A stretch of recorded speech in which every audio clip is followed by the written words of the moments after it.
Hello everyone and welcome to Making Success. दोस्तों, आज की वीडियो में हम ट्रांसफार्मर का लास्ट लेक्चर इसमें एंड कर देंगे, ठीक है।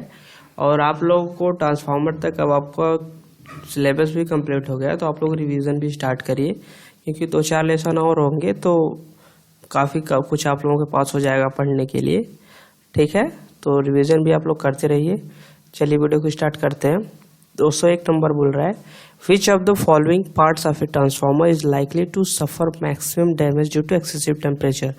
क्वेश्चन बोल रहा है कि एक्सेसिव टेम्परेचर, समझ में आ रहा है, एक्सेसिव टेम्परेचर के कारण ऐसा कौन सा है इन ऑप्शन में जो पहले डैमेज हो जाएगा। तो वो आपका होता है वाइंडिंग का इंसुलेशन। वाइंडिंग नहीं होती, वाइंडिंग का इंसुलेशन, जैसे कॉपर वाइंडिंग ये नहीं होती, इसका जो ऊपर इंसुलेशन होता है वो होता है, ठीक है। In a transformer on no load the input voltage, अगर ट्रांसफार्मर ऑन नो लोड पे है तो इनपुट वोल्टेज देखिए हम लोग बनाते फिगर, ये होता है क्या, I M, okay. Input voltage I W, इन दोनों का रिजल्टेड आई डब्ल्यू और आई एम का रिजल्टेड होता है क्या, आई नॉट। इसे बोलते हैं no load current. I nought जो है इनपुट वोल्टेज से कितने डिग्री लैग करता है, 75 डिग्री, और आई एम कितना डिग्री लैग करता है, 90 डिग्री। तो यहाँ पूछा है मैग्नेटाइजिंग करंट की बात हुई है, तो लिखेंगे कि the input voltage leads the magnetising current by 90 degree. क्या कर रहा है, ये इनपुट वोल्टेज लीड कर रहा है इस मैग्नेटाइजिंग करंट से 90 डिग्री, ठीक है। यहाँ नो लोड करंट की बात नहीं हो रही है, नहीं तो 75 डिग्री होता। The value of useful flux lease dependent, देखिए यूजफुल फ्लक्स जो है वो लोड पे बहुत ही कम डिपेंड करता है, क्योंकि एमएमएफ जो होता है इक्वल टू एनआई होता है, ठीक है, एनआई अपॉन एस, तो वो लोड पे बहुत कम डिपेंड करता है। In which of the following transformer part of primary winding also serve as the secondary winding. तो सर्व मतलब क्या होता है, इस तरह से बचत या सेवा करना होता है, ठीक है। तो in which of the following transformer part of primary winding also serve as secondary winding. तो किस में बचत होती है ज़्यादा, ऑटो ट्रांसफार्मर में एक ही वाइंडिंग होती है, इसमें सेकेंडरी प्राइमरी सेकेंडरी का काम करता है, दोनों एक ही वाइंडिंग, ओके।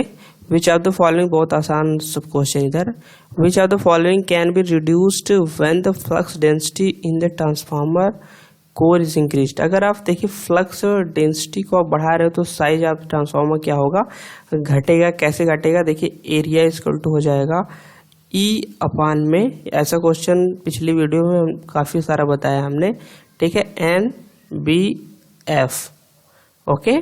तो क्या हो जाएगा आपका, अगर आप बी मैक्स को बढ़ाते हो तो एरिया क्या होगा आपका, घटेगा, तो साइज ऑफ ट्रांसफार्मर क्या होगा, घटेगा। Burden of current transformer, burden का मतलब क्या होता है, एक तरफ से झुंड होता है, ठीक है। तो burden of a transformer usually express किस में होता है, सीटी का वोल्ट एम्पियर में होता है। ट्रांसफार्मर रेटिंग किस में होती है, केवीए में होती है, ओके। कभी कभी क्वेश्चन ये भी पूछ लिया जाता है कि ट्रांसफार्मर की रेटिंग केवीए में क्यों होती है, किलोवाट में क्यों नहीं होती, समझ में आ रहा है। तो मेन रीजन होता है power factor of the load, जो लोड का पावर फैक्टर है वो, ओके। तो नेक्स्ट क्वेश्चन चलते हैं। A tap changer is use on a transformer. देखिए टैप चेंजर लगाते कहाँ है, हाई वोल्टेज साइड पे लगाते हैं, टैपिंग करते हैं, ठीक। और वो किस लिए हम टैप चेंजर का इस्तेमाल करते हैं, सेकेंडरी साइड में लगाते हैं और इस्तेमाल करते हैं वोल्टेज को एडजस्ट करने के लिए, ठीक, मतलब थोड़ा मोड़ा वेरिए करके एडजस्ट कर लिया जाए, तो वो सेकेंडरी वोल्टेज को एडजस्टमेंट किया जाता है। Which of the following will improve the mutual coupling between primary and secondary circuit. मतलब बोल रहा है इम्प्रूव, मतलब म्यूचुअल कपलिंग को और अच्छा से करवाना, तो वो रोल रिलेक्टेंस पाथ होगा जब मैग्नेटिक कोर का, तो और अच्छे से म्यूचुअल कपलिंग हो पाएगी, ठीक है। Leakage flux of a transformer में बी मिनिमाइज्ड। लीकेज फ्लक्स कैसे आप मिनिमाइज कर सकते हो, लीकेज फ्लक्स को कम करने के लिए सबसे पहले आप sectionalising and interleaving the primary and secondary windings, ठीक है। इसमें क्या सेक्शन वाइज बांटना पड़ेगा, तो ऑप्शन क्या हो जाएगा, D. The magnetising current for sinusoidal voltage apply will. देखिए magnetising current for sinusoidal voltage applied will be, तो साइनसोइडल हो वो मैग्नेटाइजिंग करंट जो है वो डिपेंड किस पे करता है, सैचुरेशन पॉइंट पे डिपेंड करता है। ठीक है, जब तक सैचुरेशन पॉइंट आ नहीं जाता तब तक मैग्नेटाइजिंग करंट की वैल्यू बढ़ाई जा सकती है। ठीक है, तो साइनसोइडल और नॉन साइनसोइडल, ठीक है, वोल्टेज हो, लेकिन जब तक सैचुरेशन पॉइंट नहीं आता तब तक उसको हम बढ़ा सकते हैं। ठीक है, तो ये डिपेंड करता है सैचुरेशन पॉइंट पे। Step up transformer increases voltage. ठीक है, स्टेप अप कैसे होता है? This transformer core are built up from lamination rather than from solid metal so that. तो जब लैमिनेशन किया जाता है कोर का, लैमिनेशन करने का मुख्य उद्देश्य जो होता है हमारा वो होता है एडी करंट लॉस। ठीक है, लैमिनेशन हो जाएगा तो एडी करंट लॉस बहुत ही कम हो जाएगा। क्यों?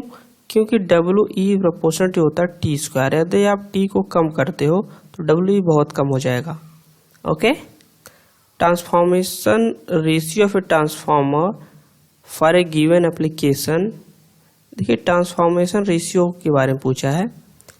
ट्रांसफार्मर रेशियो क्या होता है? के। अब के इक्वल टू हम लोग लिखते हैं E2/E1 N2/N1, ठीक, और लिखते हैं फिर I1/I2। ये एक अजम्पशन होता है। ठीक है, अब वो बोल रहा है, ऑप्शन पढ़ते हैं, depends on secondary load is constant but not fixed. तो ये रॉन्ग है, ये फिक्स्ड वैल्यू होती है बट कांस्टेंट नहीं होती है। समझ में आ रहा है? के की वैल्यू तो फिक्स्ड होती है लेकिन कांस्टेंट नहीं होती है। The output current corresponding to the maximum efficiency for transformer having core loss and equivalent resistance referred to the secondary of 0.5 ohm. देखिए क्या कर रहा है, रिफर्ड किसी किधर का रेजिस्टेंस का जो रिफर्ड किया जा रहा है वो किधर किया जा रहा है, कि किधर किया जा रहा है, रिफर्ड टू द सेकेंडरी किया जा रहा है। ठीक है, अब मैक्सिमम एफिशिएंसी है तो ये जो कोर लॉस है वो कॉपर लॉस के बराबर होगा। सिंपल सा, तो मान लीजिए करंट आई है तो आई स्क्वायर आर इक्वल टू कितना हो जाएगा, 200 वाट। ठीक है, 200 वाट। अब हमको आर की वैल्यू तो पता ही है, आर की वैल्यू यहाँ पे पुट करते हैं तो आई स्क्वायर इक्वल टू हो जाएगा आपका 400, आई इक्वल टू हो जाएगा 20 एम्पियर। ठीक, कितना हो जाएगा, 20 एम्पियर। अगर सेकेंडरी टू प्राइमरी रिफर्ड करते तब दूसरा आता। The rating of a transformer is given in KV instead of kilowatt. देखिए वही क्वेश्चन पूछ दिया, किस पर डिपेंड करता है ट्रांसफॉर्म। एक तो डिपेंड करे, load power factor is often is not known, ये भी सही है, बी वाला भी सही है। Total transformer loss dependent volt ampere, ये भी सही है। तो बेस्ट तो ये है डी वाला। ठीक है, बट सही बी वाला भी है क्योंकि हमको पता नहीं रहता कि लोड का पावर फैक्टर कितना है। ठीक है, नहीं तो VI cos फाई करते तो किलोवाट आ ही जाता। Okay, for parallel operation of 2 single phase transformer the essential condition is that should have the same. देखिए अगर पैरेलल ऑपरेशन आप करवा रहे हो ट्रांसफार्मर का, उसके लिए मस्ट होता है पोलैरिटी का, पोलैरिटी सेम होनी चाहिए। और पैरेलल ऑपरेशन का मैंने आपको सारे पॉइंट नोट करवा दिए थे, एक रिपीटेड क्वेश्चन है। ओके, क्या क्या मस्ट होना चाहिए, रेटिंग मस्ट नहीं होना चाहिए, पर यूनिट इम्पिडेंस मस्ट होना चाहिए, फेज सीक्वेंस, पोलैरिटी जो है मस्ट होना चाहिए। The saving in copper achieved by converting 2 winding transformer into auto transformer is determining. अब देखिए आपका जो परसेंटेज सेविंग है तो सेविंग आपको निकाल के भी दिखाई है, ऐसे क्वेश्चन आए हैं इसमें। क्या होती है 1 में K इंटू 100, के क्या होता है, ट्रांसफॉर्मेशन रेशियो। मतलब ये K की वैल्यू यहाँ पे होती है E2/E1, ये क्या हो गया, voltage transformation ratio. Okay, the type of load for which of the regulation of transfer negative.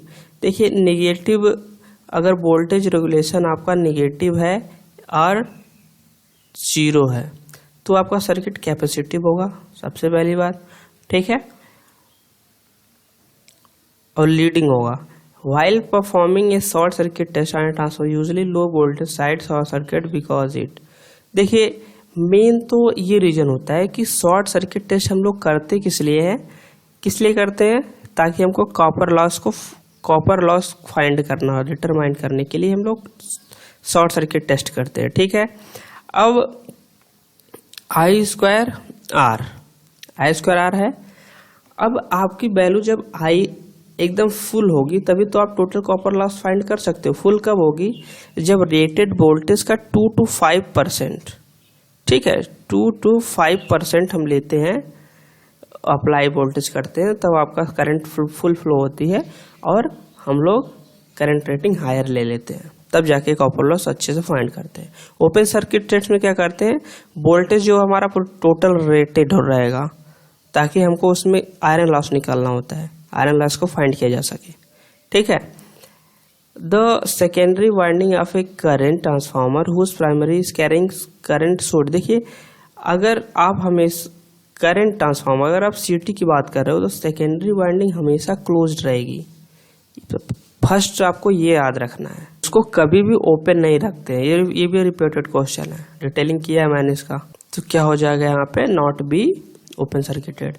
In large transformer oil is invariably, देखिए आयल का इस्तेमाल ही कॉयल को इंसुलेट करने के लिए, मतलब इंसुलेटर के रूप में ही होता है। डस्ट और कूल भी करता है। Dust should never be allowed to accumulate on the winding and core of a dry type transformer because it, देखिए ड्राई टाइप ट्रांसफार्मर है और उसके वाइंडिंग्स पे डस्ट जम जा रही है। मान लीजिए वाइंडिंग है, अब इस पर आप धूल जमा दिए, पहली वाली वाइंडिंग साफ सुथरी थी, अब इससे हीट बहुत अच्छे से निकल जा रही थी, ठीक है, जो हो रहा था निकल जा रहा था। अब डस्ट जम गई, इसी वाली वाइंडिंग पे अब डस्ट जम गई, तो हीट निकलने में क्या ये करेगा, डिसिपेशन ऑफ हीट को कम करेगा, तो इससे बाइंडिंग खराब होने के चांसेस ज़्यादा रहती है, ठीक है। तो reduce dissipation of heat, increase in secondary current of a transformer brings about increase in primary current, this is possible because, देखिए अगर आप सेकेंडरी करंट मान लो I2 है, ये इंक्रीज कर रहे हो, तो ये लेंगे कहाँ से, प्राइमरी से ही तो लेंगे करंट, ठीक है। ब्रिंग्स द प्राइमरी करंट है, ये क्यों ले लेते हैं, म्यूचुअल कपलिंग के कारण। और म्यूचुअल कपलिंग किससे होती है, इंडक्टिवली होती है, okay. An auto transformer is preferred to a conventional 2 winding transformer, तो 2 वाइंडिंग ट्रांसफार्मर से बेहतर, देखिए अगर आपको सेविंग इसलिए करता कि कॉपर वाइंडिंग की सेविंग हो, पहली बात। अगर कॉपर वाइंडिंग की सेविंग कम हो गई, जब आपका परसेंटेज सेविंग का हम फार्मूला आपको बताए थे तो उसमें क्या बोले थे, 1/K/100, K क्या है आपका ट्रांसफार्मर रेशियो, अगर K की वैल्यू कम होगी तभी तो सेविंग ज़्यादा होगी। तो where ratio of transformer is low, transformation ratio is low रहेगा तो सेविंग ज़्यादा आएगी। Transformer for constant voltage application is considered good if its voltage regulation, देखिए वोल्टेज रेगुलेशन अगर लो है, समझ में आ रहा है, वोल्टेज रेगुलेशन लो है, क्या है, लो है। अब वोल्टेज रेगुलेशन लो है तो ये आपका गुड है काम, मतलब अच्छा ट्रांसफार्मर है और लीडिंग पे काम करेगा, ठीक है। तो ये बोला है कि गुड कांस्टेंट वोल्टेज। अब लो का मतलब क्या है, वोल्टेज में जो वेरिएशन है वो कम है, याद रखिए, जो फ्लक्चुएशन है वोल्टेज में वो कम है, वोल्टेज रेगुलेशन का मतलब यही है। तो क्या होगा, लो। कांस्टेंट मतलब ये नहीं कि जीरो आप कर दो वोल्टेज रेगुलेशन तो वोल्टेज एकदम जीरो हो जाएगा, ऐसा किसी आइडियली केस में होगा। Transformer supplying load having negative resistance characteristics such as arc load is considered if its voltage regulation is. अब देखिए ये बोल रहे हैं निगेटिव रेजिस्टेंस कैरेक्टर, अगर आप टेम्परेचर बढ़ाओ रेजिस्टेंस घटे तब इसे बोलते हैं निगेटिव रेजिस्टेंस कैरेक्टरिस्टिक्स, पहली बात ये। अब लोड है निगेटिव रेजिस्टेंस कैरेक्टरिस्टिक्स है, ठीक है। अगर आपका वोल्टेज फ्लक्चुएशन ज़्यादा हुआ तभी नेगेटिव कैरेक्टरिस्टिक्स होगा, समझ में आ रहा है। वोल्टेज फ्लक्चुएशन ज़्यादा कब होगा, जब आपका वोल्टेज रेगुलेशन हाई होगा। पहली बात, नेगेटिव रेजिस्टेंस कैरेक्टरिस्टिक्स का मतलब होता है कि वोल्टेज रेगुलेशन मतलब वोल्टेज में फ्लक्चुएशन ज़्यादा है। अब वोल्टेज में फ्लक्चुएशन ज़्यादा कब आएगा? जब आपका वोल्टेज रेगुलेशन ज़्यादा होगा। तो आंसर क्या टिक करेंगे? हाई। ठीक है। For a given effective applied voltage of constant frequency eddy current loss. अब आप देख रहे हैं इफेक्टिव अप्लाइड वोल्टेज कांस्टेंट। अगर आपका अप्लाइड वोल्टेज कांस्टेंट है, ठीक, अगर अप्लाइड वोल्टेज कांस्टेंट है तो डब्ल्यू ई प्रोपोर्शनल टू हमारा क्या होता है? एफ स्क्वायर होता है। तो एडी करंट के फार्मूले में कहीं पे वोल्टेज आता ही नहीं है, वैल्यूम आता है। ठीक है।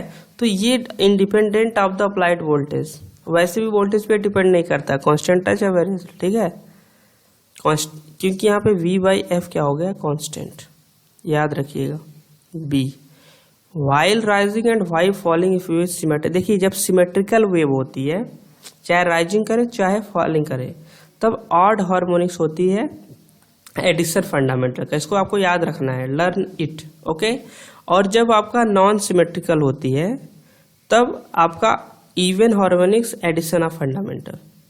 अगला क्वेश्चन यही है, नॉट सिमेट्रिकल तो क्या बोलेंगे? Even harmonics in addition of fundamental.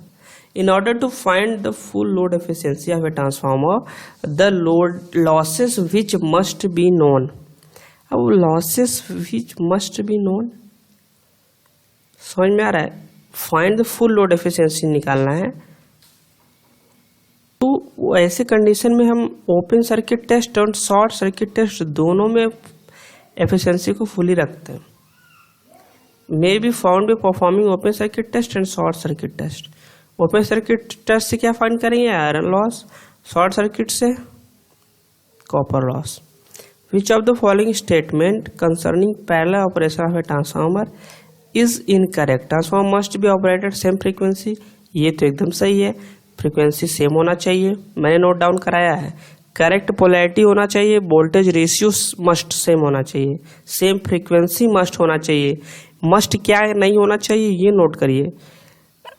Impedance, जो पर यूनिट इम्पीडेंस होता है, इम्पीडेंस एंड आपका पोलैरिटी भी मस्ट होनी चाहिए, एंड रेटिंग, ये दोनों डिजायरेबल होता है। मतलब नहीं भी है तब भी आपका पैरेलल में ऑपरेट करेगा। और लोड का शेयरिंग कैसे होता है? अगर रेटिंग समान है तो इम्पीडेंस के हिसाब से करेगा, इम्पीडेंस समान है तो रेटिंग के हिसाब से करेगा। ठीक है।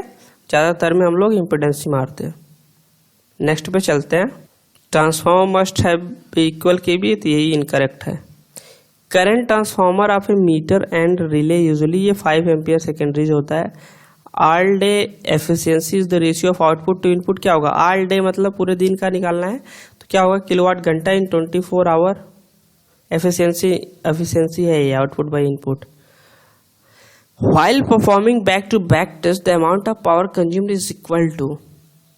तो iron and copper loss of two transformer of full load. सही है। ये पावर कंज्यूम्ड इक्वल टू क्या होता है? Iron loss of. Back to back test किस पे होता है? क्या होता है? टेम्परेचर डिटरमाइन करता है। संपन्न टेस्ट भी उसीलिए होता है, रिजेनरेटिव टेस्ट भी इसका नाम है। The purpose of performing Sumpner test is mainly find out क्या होता है? Temperature. Sumpner test, regenerative test, back to back test. Which एक ही नाम है तीनों। Which 240 volt DC supply. पहली बात देखो ये ट्रांसफार्मर है 220 वोल्ट 50 हर्ट्ज का। अब आप इसको 240 वोल्ट ऊपर से डीसी दे रहे हो। डीसी दे रहे हो तो करंट बहुत हाई, करंट हाई तो क्या हो? जल जाएगा सीधे सीधे। मे बी पॉसिबली पर नहीं, वो जल ही जाता है। In a transformer if the magnitude of magnetising current is more. अगर अब IM ज्यादा है, IM का मतलब क्या होता है? ये लैगिंग करंट होती है एक तरह से। अगर आपका IM ज्यादा तो power factor will become low and lagging side. तो क्या हो जाएगा? Its power factor will become low and lagging side. Is measuring voltage as current by means of instrument. Instrument transformer का मतलब समझते हो आप? एक हो गया CT एंड दूसरा होता है PT। ठीक है। ये आपका है इंस्ट्रूमेंट ट्रांसफार्मर, और ये only ratio error need to be consider करने के लिए उपयोग किया जाता है। मतलब मेजरिंग करने के लिए। अब बोल रहा है कि ट्रांसफार्मर लाइक फाइंड एप्लीकेशन, मतलब हाईएस्ट की रेटिंग किसकी होगी, हाईएस्ट रेटिंग जनरेटर में होती है, क्योंकि इसमें 11 kV जनरेट करके फिर स्टेप अप करते हैं। ठीक है, मतलब स्टेप अप ट्रांसफार्मर का इस्तेमाल करते हैं ट्रांसमिशन के लिए। In a transformer maximum voltage regulation occurs, देखिए मैक्सिमम वोल्टेज रेगुलेशन का मतलब लैगिंग पावर फैक्टर, जीरो और नेगेटिव मतलब लो पे होता है leading power factor. In a transformer minimum voltage regulation occurs leading power factor while delta connected primary 3-phase transformer connected 3-phase supply. समझ में आ रहा है? देखिए डेल्टा कनेक्टेड है 3-phase ट्रांसफार्मर, तो magnetising current in 3-phase winding will carry third harmonics but line current will be free from it. Magnetising current में harmonics आएगा लेकिन लाइन करंट में नहीं। Squat connection are used to convert, देखिए squat connection के बारे में आपको ये तो पता ही होगा कि 3-phase से 2-phase में कन्वर्ट करता है। ठीक है, 3-phase to 2-phase में कन्वर्जन के लिए इस्तेमाल होता है, ऑप्शन सी पहली बात। और स्क्वाट कनेक्शन के बारे में एक और जानकारी दे दें कि जैसे ये आपकी ये प्राइमरी वाइंडिंग है और ये आपकी सेकेंडरी वाइंडिंग है, तो इसका कनेक्शन दोनों पे होता है। मतलब बोला कि ऑक्युपाइड क्या होता है, प्राइमरी एंड सेकेंडरी बोथ। समझ में ऐसे भी क्वेश्चन आ चुका है एक बार। The function of instrument transformer क्या होता है, मेजरिंग करने लिए तो होता है, करंट लेवल को बढ़ाता है, सीटी पीटी वोल्टेज लेवल को बढ़ाता है, इसीलिए तो इस्तेमाल करते हैं। तो क्या होता है, instrument transformer more use in measuring instrument. क्या हो जाएगा, ऑप्शन पढ़ते हैं, act as an isolating device protect equipment, नहीं रॉन्ग। एक्ट रेडियो डिवाइस, ये भी wrong. Discharge to the above functions, all the function, मतलब नन ऑफ द फंक्शन, कोई ऊपर से कोई नहीं। Which of the following 3-phase connection of a transformer created disturbance in communication system. तो disturbance जो होता है स्टार स्टार में होता है, पहली बात आप याद रखिएगा, डिस्टर्बेंस जो आता है स्टार स्टार में आता है। ओके, इसलिए यहाँ पे डेल्टा लगाते हैं। कम्युनिकेशन सिस्टम में डिस्टर्बेंस स्टार स्टार करता है। Delta delta power transformer is protected सीटी हैविंग, देखिए सीटी क्या बनेगा, पूरा आपको हम चार्ट बना देते हैं। डेल्टा डेल्टा, ठीक, डेल्टा स्टार, ओके, फिर क्या होगा, स्टार डेल्टा स्टार स्टार। अब देखिए इसके लिए हम सीटी बनाते हैं। ओके, इधर आपका सीटी बनेगा। सीटी क्या बनेगा, डेल्टा डेल्टा के लिए स्टार स्टार स्टार डेल्टा, बस। इसके बाद स्टार डेल्टा, फिर डेल्टा स्टार डेल्टा डेल्टा, ये सीटी बन गया।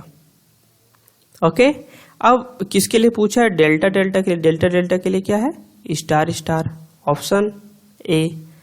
अब star star power transformer is protecting the CT. अब स्टार स्टार किस में बनता है, स्टार स्टार डेल्टा में, पर देखिए डेल्टा डेल्टा बी होगा यहाँ पे। ठीक, तो ये आपको क्रम में याद रखना है, एक बार ऐसे लिखना है फिर इसका अपोजिट यहाँ से लिख देना है। ओके, तो ये कनेक्शन के बारे में था कुछ क्वेश्चन। तो यहाँ पे ट्रांसफार्मर हमारा एंड होता है। हम लोग अब नेक्स्ट लेसन पे चलेंगे, 3-phase induction motor, most important topic. तो thanks for watching this video, see you next time.